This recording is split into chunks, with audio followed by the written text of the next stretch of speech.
आज के बड़ा इस वीडियो लेक्चर में हम मैट्रिसेस के कुछ एमसीक्यू क्वेश्चन डिस्कस करने जा रहे हैं और जस्ट 5 क्वेश्चंस।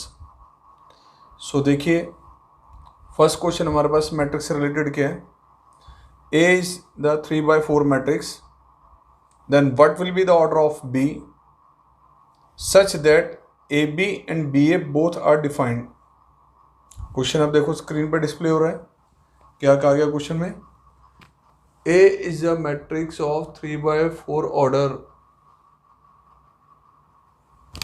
तो A मैट्रिक्स का ऑर्डर बेटा 3/4 है। What will be the order of B? B का ऑर्डर आपने कैलकुलेट करना है। मान लिया बेटा B का ऑर्डर है m/n। अब A इंटू B कब डिफाइंड होगा? आपको पता है कि A और B तब आपके पास पॉसिबल होगा मल्टीपल जब A के नंबर ऑफ कॉलम्स B के नंबर ऑफ रो मैच करेंगे बेटा। अगर A के नंबर ऑफ कॉलम B के नंबर ऑफ रो के साथ मैच करने जरूरी है तो बेटा इसका मतलब M की वैल्यू क्या होगी हमारे पास? 4। सिमिलरली B इंटू ए भी डिफाइंड होना चाहिए। B का ऑर्डर आपके पास है m/n, A का ऑर्डर आपके पास है 3/4। अब B इंटू ए कब डिफाइंड होगा? जब n की वैल्यू बेटा हमारे पास क्या होनी चाहिए? 3। तो इसका मतलब m must be 4 and n is equal to 3। तो what will be the order of B? What will be the order of B? B का ऑर्डर हमारे पास क्या हुआ? m/n के according that is equal to 4/3। अगर m/n 4/3 होगा बेटा तभी A इंटू बी भी डिफाइंड होगा और B इंटू ए भी डिफाइंड होगा। सो कौन सा ऑप्शन करेक्ट है आपके सामने? सी ऑप्शन जरा चेक कीजिए। सी ऑप्शन आपके पास करेक्ट है 4/3। तो ये आपका मल्टीप्लीकेशन फर्स्ट क्वेश्चन था आपका। आइए इसके बाद नेक्स्ट क्वेश्चन देखिए बेटा। सेकंड क्वेश्चन देखिए बेटा हमारे पास क्या कहा गया। सेकंड क्वेश्चन में कहा गया A is both symmetric and skew symmetric matrix. A matrix symmetric भी है एंड स्क्यू सिमेट्रिक भी है। तो अब 4 ऑप्शन आपको जैसे दिए गए हैं, आपको वेरीफाई करना है चारों में से कौन सा केस सेटिस्फाई कर रहा है। अगर ए मैट्रिक्स बेटा सिमेट्रिक है, क्योंकि A हमारे पास सिमेट्रिक मैट्रिक्स है, तो सिमेट्रिक के डेफिनेशन के अकॉर्डिंग A हमारे पास होगा बेटा A ट्रांसपोज। अब क्योंकि ये स्क्यू सिमेट्रिक भी है तो स्क्यू सिमेट्रिक के डेफिनेशन के अकॉर्डिंग A ट्रांसपोज हमारे पास क्या होना चाहिए? That is equal to -A also. ये आ गया सिमेट्रिक के अकॉर्डिंग और स्क्यू सिमेट्रिक है तो स्क्यू सिमेट्रिक के अकॉर्डिंग बेटा हमारे पास ये कंडीशन भी सेटिस्फाई हो रही है। अब आपसे ये पूछा गया ए मैट्रिक्स पे कौन सी कंडीशन रहेगी। 4 ऑप्शन जो आपको दिए गए हैं, चारों ऑप्शन में से चेक करना है कौन सा सेटिस्फाई कर रहा है बेटा। तो चेक करो बेटा, ए ट्रांसपोज ए के इक्वल भी है, ए ट्रांसपोज -A के इक्वल भी है। इट मीन्स ए ट्रांसपोज अगर ए के इक्वल है, ए ट्रांसपोज -A के इक्वल है, तो बेटा ए किसके इक्वल हो गया? -A के इक्वल। अब -A को अगर हम लेफ्ट में लें तो A + A that is equal to null matrix. Means 2A matrix है आपके पास, that must be null matrix. It means A must be a null matrix. तो मैट्रिक्स A पे कंडीशन क्या सेटिस्फाई हो रही है? A must be a null matrix. Next question देखिए बेटा। थर्ड क्वेश्चन हमारे पास क्या है?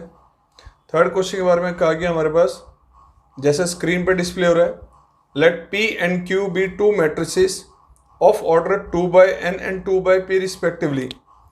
P का ऑर्डर बेटा दिया गया 2/n, Q का ऑर्डर दे देगी आपको 2/p। ठीक है बेटा, P मैट्रिक्स का ऑर्डर आपको दिया गया 2/n एंड Q मैट्रिक्स का ऑर्डर आपको दिया गया 2/p। If n is equal to p, अगर n और p दोनों इक्वल है, क्वेश्चन में गिवन है, then the order of the matrix 4p - 3q। 4p - 3q इस मैट्रिक्स का ऑर्डर आपके पास क्या होगा ये बताना है। आप सबको पता है कि बेटा हमारे पास जो है दो मैट्रिसेस का एडिशन और डिफरेंस तब पॉसिबल होता है जब दो मैट्रिसेस का ऑर्डर सेम हो। दो डिफरेंट ऑर्डर की मैट्रिसेस का सम और डिफरेंस पॉसिबल नहीं है। दो डिफरेंट ऑर्डर की मैट्रिक्स का सम और डिफरेंस पॉसिबल नहीं है। अब अगर आपको क्वेश्चन में ये मैसेज दिया गया है कि P और Q का ऑर्डर हमारे पास सेम है और ये भी मैसेज दे दिया कि n is equal to P, n और P अगर दोनों सेम होंगे तभी दोनों के ऑर्डर सेम होंगे बेटा। एडिशन P और Q के एडिशन से, उनके डिफरेंस से जो भी मैट्रिक्स अराइज होगी उसका ऑर्डर हमारे पास कभी भी चेंज नहीं होगा। जो ऑर्डर P का है, जो ऑर्डर Q का है, P और Q के एडिशन डिफरेंस से जो भी मैट्रिक्स राइज होगी ऑर्डर उनका वही होगा जो P और Q का है। सो P का ऑर्डर 2/n है, Q का ऑर्डर 2/p है, और आपको तो N और P दोनों हमारे पास सेम है, N और P दोनों सेम है। इसका मतलब कि this order and this order दोनों सेम है। जब दोनों के ऑर्डर सेम है तो एडिशन डिफरेंस के बाद जो नई मैट्रिक्स आएगी उसका ऑर्डर भी क्या होगा, that will be 2/n 2/p, क्योंकि n और p दोनों इक्वल हैं। तो 4p - 3q इन दो का डिफरेंस लेने पे जो नई मैट्रिक्स बनेगी उस मैट्रिक्स का ऑर्डर भी क्या होगा 2/n, या आप कहिए 2/p, क्योंकि n और p तो दोनों सेम है। तो इस मैट्रिक्स का ऑर्डर हमारे पास क्या होगा 2/n कह दीजिए या 2/p कह दीजिए, बात एक ही है क्योंकि n और p दोनों सेम है। एडिशन डिफरेंस से मैट्रिक्स का ऑर्डर कभी भी चेंज नहीं होता, राइट। आइए नेक्स्ट ऑप्शन बेटा। अब नेक्स्ट क्वेश्चन जैसे स्क्रीन पे आपके सामने डिस्प्ले हो रहा है, मैं भी रीड करूंगा आपके सामने। क्वेश्चन देखिए बेटा, if A and B are square matrices, A and B are square matrices of n/n, A और B दोनों का ऑर्डर n/n गिवन है, such that A square minus B square is equal to A minus B into A plus B। A square minus B square आपको किसके equal दिया गया है, this is equal to A plus B into A minus B। अब आपसे ये पूछा गया चारों में से कौन सा ऑप्शन से आपके पास करेक्ट है। चार ऑप्शन में से फर्स्ट क्या बेटा, इधर A और B is a zero matrix, इधर A और B is a zero matrix. Next कहा गया A is equal to B, उससे नेक्स्ट कहा गया AB is equal to BA and none of this. तो आइए जरा चेक करते हैं इसमें से बेटा, A square minus B square इसके इक्वल कब होगा, आओ वेरीफाई करते हैं। राइट साइड लिया आपने, A plus B into A minus B। Algebra की जो आइडेंटिटीज हैं आपको पता है मैट्रिसेस अलजेब्रा में पॉसिबल नहीं होती, ना परफेक्ट स्क्वायर की, ना परफेक्ट क्यूब की, ना कुछ इस तरह की बेटा। तो फिर कंडीशन क्यों लग रही है, आइए वेरीफाई कीजिए। A को मल्टीप्लाई किया इससे बेटा A minus B, B pre position पे तो प्री पोजिशन में रहेगा, मल्टीपल में A minus B। Now this is A into A minus A into B plus B into A minus B into B। A into A ये आ गया बेटा आपके पास A square minus AB plus BA and minus B square. अब ये बेटा A square minus B square के इक्वल तभी होगा जब AB और B एलिमिनेट होंगे। अब AB और B एलिमिनेट तभी होंगे जब AB और B दोनों सेम होंगे। A इंटू B और B इंटू ए अगर दोनों मैट्रिक्स सेम होंगी तभी ये एलिमिनेट होगा और रिजल्ट आएगा A square minus B square. तो कंडीशन कौन सी एप्लीकेबल हो रही है, A into B and B into A must be same. अगर AB और BA दोनों सेम होंगे तभी ये दोनों कैंसिल आउट होंगे, result A square minus B square आएगा।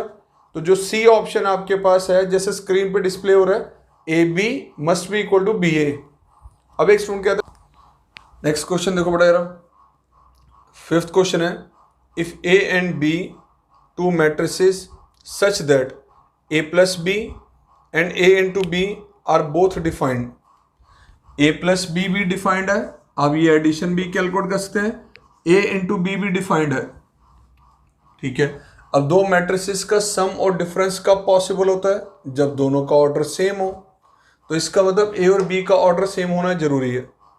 सेकेंड थिंग बेटा, A और B का मल्टीपल कब पॉसिबल होगा, जब अगर A के नंबर ऑफ कॉलम B के नंबर ऑफ रो के साथ मैच करेंगे, A के नंबर ऑफ कॉलम B के नंबर ऑफ रो के साथ मैच करेंगे।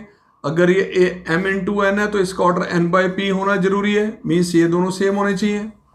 सेकेंड थिंग ये भी कहा कि A और B का सम भी पॉसिबल है। अब सम कब पॉसिबल होगा, जब M/N ऑर्डर और N/P ऑर्डर ये सेम होना चाहिए। अब ये सेम, ये ऑर्डर और ये ऑर्डर कब सेम होगा, जब M की वैल्यू बेटा N से मैच करेगी और N की वैल्यू P से मैच करेगी। ये ऑर्डर अगर इस ऑर्डर के इक्वल है तो इसके रो से मैच करनी चाहिए, कॉलम से मैच करनी चाहिए। इसका मतलब M की वैल्यू N के इक्वल होनी चाहिए एज वेल एज N की वैल्यू P के इक्वल होनी चाहिए। इट मीन्स M, N और P, दैट मीन्स तीनों इक्वल होने चाहिए। अब अगर तीनों इक्वल होंगे तो ये ऑर्डर A का जो हमारे पास है ये ऑर्डर क्या बनेगा बेटा, M/N का मतलब M/M। B का ऑर्डर क्या होगा, आल्सो M/M, क्योंकि M, N और P तीनों इक्वल हैं तो मैं N के प्लेस पे P के प्लेस पे M यूज कर सकता हूँ बेटा। इसका मतलब ए और बी दोनों मैट्रिसेस कौन सी होनी चाहिए? Square matrices. आओ ऑप्शन से आपको क्या दिया हुआ देखो, फर्स्ट है कि A and B of can be any matrices, any matrices तो नहीं हो सकती बेटा। A and B are square matrices not necessary of some order, not necessary of same order, तो ये भी गलत है बेटा।